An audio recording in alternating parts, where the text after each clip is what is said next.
Today I'm going to show you how to make this bacon cheeseburger roll. Basically, you're just going to make a weave of bacon, roll up some meat with cheese in the middle, and put it in the oven. So I've got my ingredients assembled here. You need about 1.5 pounds or around 750 grams of ground beef mince, and this is a lean Heart Smart one. You'll need 12 slices of bacon. Now you want something similar to an American style bacon, so in Australia I'm using what's called streaky bacon. That's the closest you can get to an American bacon here. It's still going to be a slightly different shape, so we may have to adjust the shape of our weave as we go. You're going to need about 2 tablespoons of the original recipe called for an Italian seasoning, but this is a bacon cheeseburger, and to me Italian doesn't really go. So I'm actually going to use some Lowry seasoning salt and maybe a bit of beef powder stock to add to mine. And then you want about 6 ounces or 170 grams of a shredded cheddar cheese. So I've just preheated the oven. The recipe calls for 400 Fahrenheit, which would be about 204 Celsius. I've got a fan force, so I've actually set it about 10 to 15 degrees lower than that. So to start with, we're going to use our 12 strips of bacon to make a 6x6 bacon weave. Now, what that means is we're going to lay 6 strips of bacon down this direction, and then we're going to take our other pieces and sort of weave them between, so that you're going, say, over one piece, under the next, over, then under, and do that alternating across to make a weave. Now the one thing you'll notice is American bacon's a bit longer, so you would have had a nice square weave.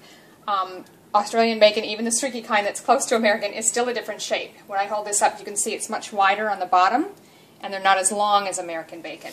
So what I'm having to do is cut off that piece that's wider at the bottom, so it's a uniform length, and then I may have to piece in where it's not quite long enough to fill the entire weave. So we'll start. I'm going to go over this first piece, under the second one, over the third, under the fourth. And where I come to a bit where it's a bit short, well then I can just use those pieces that I've cut off and just sort of piece it in. That's just fine. Whatever way you have to do to make it, so we'll just continue across like that. Take my next piece. Again, if you're using American bacon, won't have to do this. It should weave together nicely. See? So now we're going to go the opposite, because it was on top of this piece. This time it's going to go under. So you'll lift your piece like that, and just put it under the alternating pieces as you go across. Keep doing that till you've finished with all the bacon.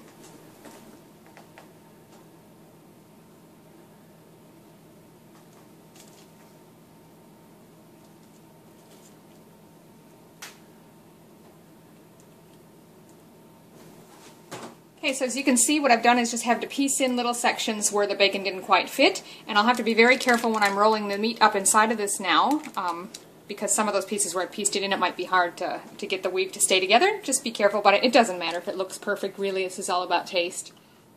Now the next step is you're going to want a large rectangular pan, like a jelly roll pan is great, or just a really large roaster like this. Line it completely with foil, and then you're going to want to put a wire rack in there.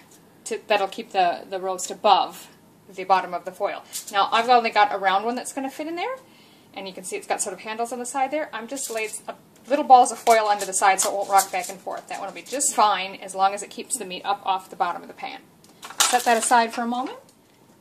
Now we're going to add our seasoning to the meat. Now you could dump it in a bowl first if you like. It's already in a little plastic tray, so I'm just going to mix it right in here.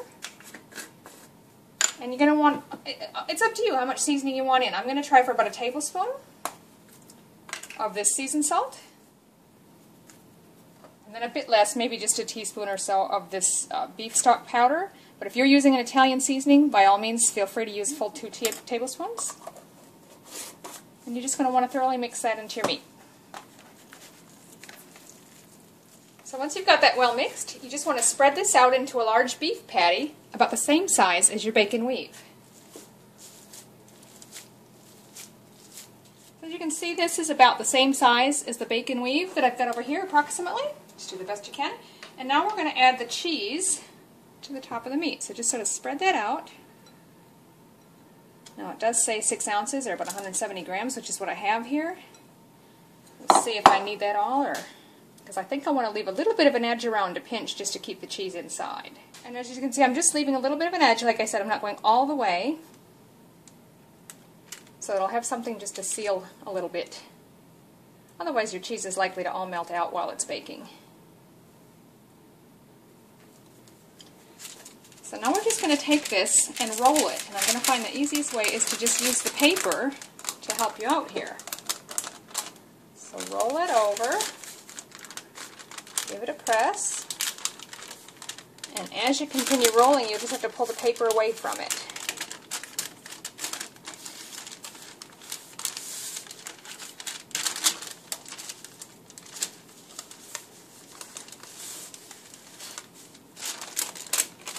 So that's all of it. Give it a nice firm press to help seal it together. And as you can see, I've got a nice meat roll there. And this is where I've said I'm going to try to pinch these edges a bit. I've got some cheese poking out. I'll just push that back in a bit. And try to pinch these edges a little bit. You don't want to rip the meat apart. But just try to push them in and press them together a bit to help seal that cheese in there. And press firmly on everything. Just seal any holes. Now we want to transfer this onto the top of our bacon weave.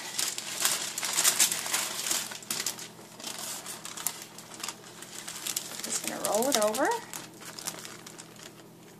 So because of my bacon being a different shape and the weave itself being longer one direction than the other, which yours may or may not be, I've decided to turn this the other direction because I think I'll have a better chance of getting all the way around it with the bacon.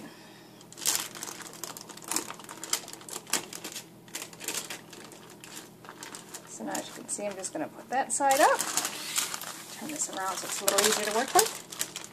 And same thing, just sort of press with the paper and roll as you go.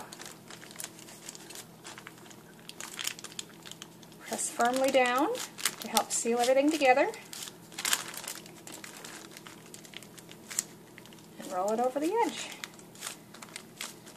Now we're going to want that seam side down in the pan. But if you've got little bits of bacon sticking up here or there, there's not much you can do about that like I have. Just don't worry too much about that. We can tuck those in. You can even use a couple of toothpicks if you need to. But I think we'll be alright. So I'm going to pick that up very carefully, because again this is the side I'm hoping to have down in the pan without it unrolling on me. And I'm going to lay it across the rack here.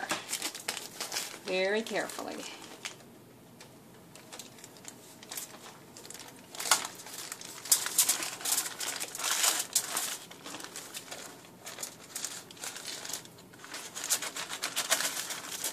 As I've said, you may have a few pieces come untucked here and there. That's alright. Just fold them under, tuck them back in. Whatever you need to do. This is optional, depending on if you're having any pieces poking out, sort of like I am. You can just try to give them a stick with a toothpick here and there. Just remember how many you put in, or leave them out far enough that they're easy to pull out when you're done. Okay, so you can see it looks a little bit funky. I might even stick one more here, just where it's a little bit loose. With a few toothpicks sticking out here and there, but that's alright. That's just going to help hold our bacon together. We're now ready to put this into the oven. Okay, so now we're ready to pop that into the oven for about 50 to 60 minutes.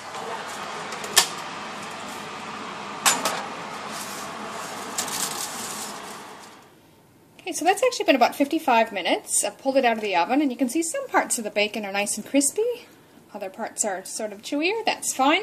And little parts of it did stick up, but again, that's why I put the toothpicks in here and there to help hold the bacon in place.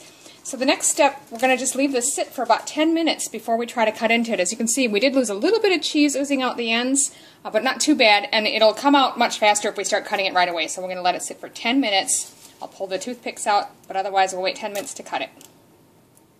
So that is set for 10 minutes, and we're ready to slice it.